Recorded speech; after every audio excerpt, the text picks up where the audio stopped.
Hey y'all, I was finally able to get out here earlier during the week and complete the demolition or the demo of our large hydroponic system.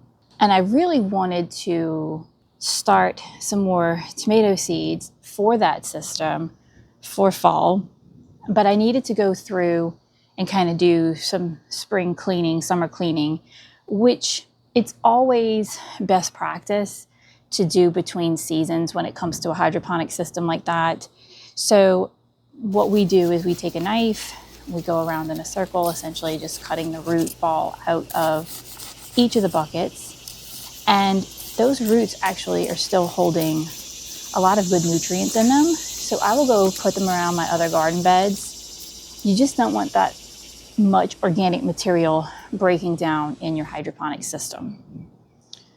The other important thing to do is to make sure you're checking all of your plumbing, your pipes, your return pipe for any rogue roots that may have decided to grow in there. It happens every year, no matter what. Somebody gets greedy in the system. So again, just best practices. I don't know if you can hear, but we do have some more rain about to come and hit us up, but I really needed to get this done. I actually really wanted to have these tomato seeds started a week or two ago, but life is life. Now, the 8 varieties I'm going to be starting, some are for fun, and some are my best producers from the spring so far. So I will make sure to note which ones were for fun growing for fall and which ones were actually like high producers this past spring season. And if you don't know, I really did not get a very good spring crop this year due to tomato rust mites. So this fall crop is really important to me. And it's really important that I try to utilize as many of my high producers, performers, if you will, whatever, from spring. Now, before I jump into the varieties, I do want to mention that I am using the Let Pot Smart Seed Starter Kit.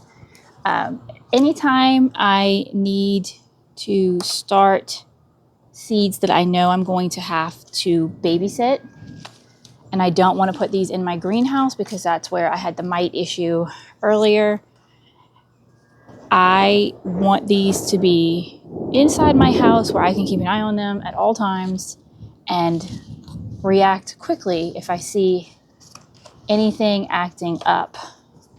The nice thing about a kit like this particular one has the humidity dome, has the built-in grow light, but it also has a built-in heating mat, and it comes with an app that you can, use your phone to kind of monitor things. I just know that anytime I need to pay a little extra attention to things, especially after this season has wiped me out, I need something reliable. So I will have this link down below if you're looking for a really good seed starting kit. The first one I'm going to start with is a very high performer, and I actually saved these seeds myself, but it is garden paste. Now, I think this was a hybrid, and I used up my last true seeds for spring, but it just performed so well that I'm willing to take the risk and plant out what I actually saved from the from the tomato itself. There is, of course, no guarantee that it will be true to its parent, but maybe whatever I get will still be a high producer. Now, next up, this one has been a high performer in the past. This year, I lost every one of these plants due to the mites, but it is our favorite. And so to think that I'm going to go a whole year without having grown or gotten any of these is a little bit unnerving. And that's the Brad's Atomic Grape. I've been growing these now religiously. I save seeds year round religiously of these. And normally I have no issues.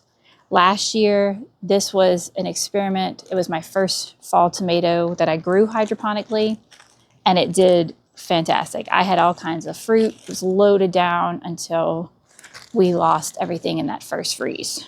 But where I live, a first freeze is not until sometimes December, sometimes January. It really just depends on the year.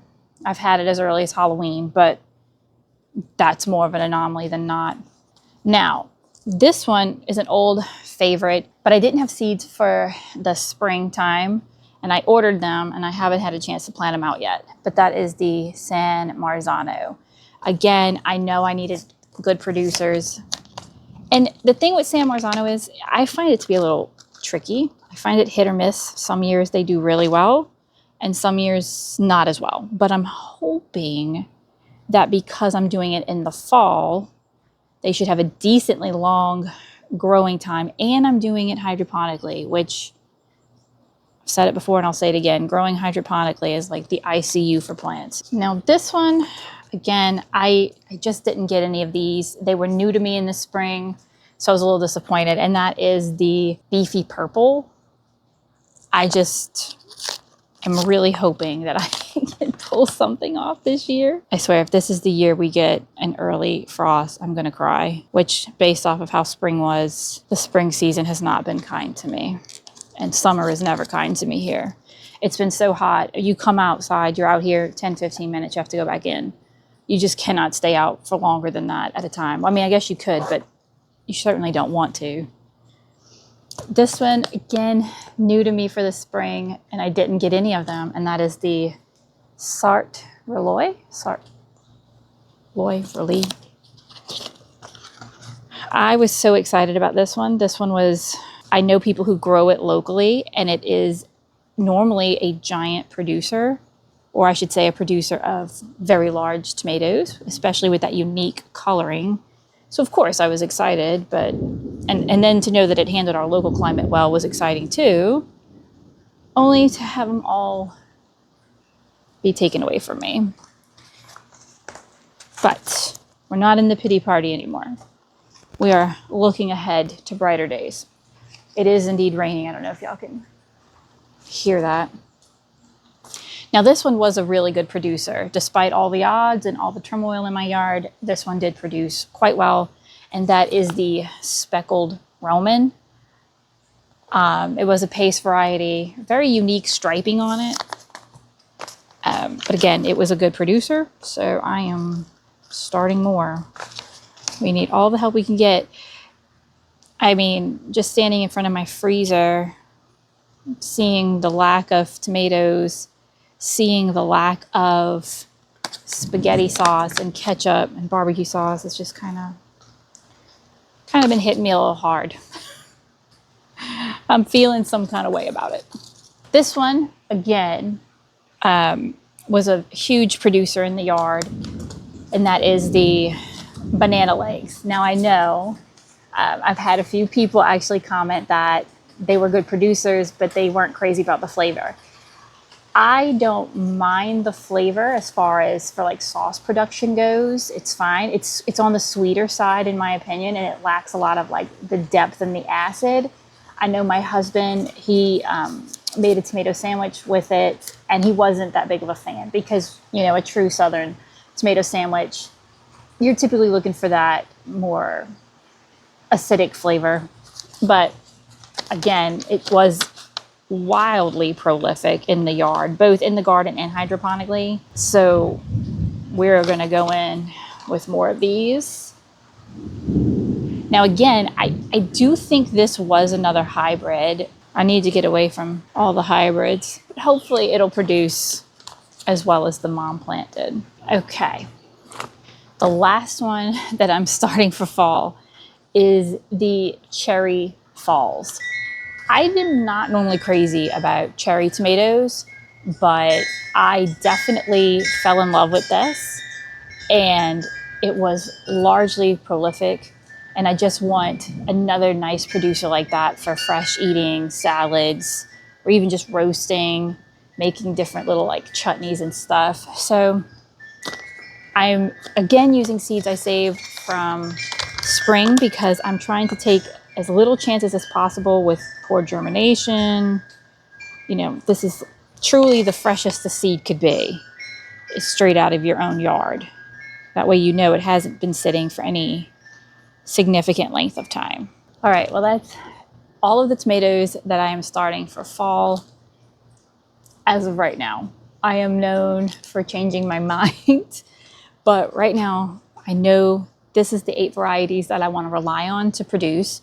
That's why I'm going to be babysitting them inside of my house, and they will eventually be making their way out into the large hydroponic system. I did mention that we demoed our hydroponic system, but I also went and planted out a lot of the things I had just sitting around, which were 99% peppers and a few different flowers. And for the first time ever, I'm actually going to try to grow melons hydroponically. So let me show you what I planted out. Okay, so you can see we've disheveled everything and took out 99% of what we had in here. We left this in. I don't know if that's gonna stay. Probably not.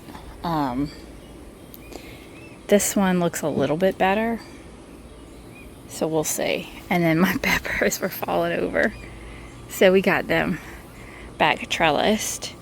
But now I need to figure out what is going to go in here until my fall tomatoes are ready.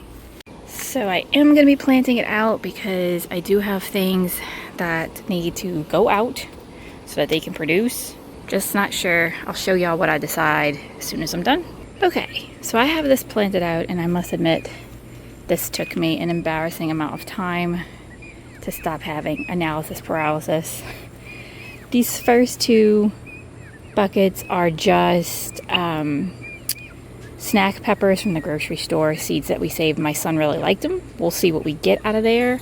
And then I popped in a straw flower that I had sitting around. Here we have what I believe is a keystone pepper. This is some rose mallow. And this is either celosia or amaranth.